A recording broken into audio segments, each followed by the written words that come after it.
Willkommen zu einem neuen Video des Teilekanals. Nun, das ist, wie Sie sehen können, ein Messgerät. Ein Pumpenmessgerät, das in den Kraftstofftank passt, das ist von einem BMW, das ist ein Ratschlag für alle, die Fahrzeuge haben, entweder Heckantrieb oder Frontantrieb, die eine Pumpe, insbesondere eine Pumpe im Tank, hinten im Kraftstofftank haben.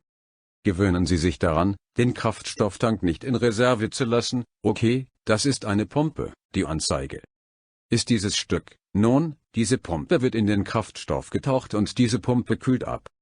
Sie kühlt sich mit dem Kraftstoff ab, der sie umgibt, wenn der Tank ist in Reserve. Beachten Sie, dass der Kraftstoff ungefähr bis zur Hälfte reichen würde, er würde anfangen zu heiß zu werden. Diese Pumpen sind so ausgelegt, dass sie problemlos 200.000 Kilometer überstehen. Was passiert, wenn wir ihn viele Male in Reserve lassen, und wir beeilen sie sich mehr mit der Reserve, weil sie sich am Ende erhitzen und am Ende brennen? Dann wird die Nutzungsdauer stark verkürzt, das sage ich Ihnen aus Erfahrung.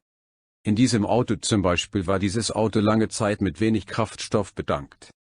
Und in 200.000 Kilometern, die das Auto hatte, ist dies bereits die dritte Pumpe.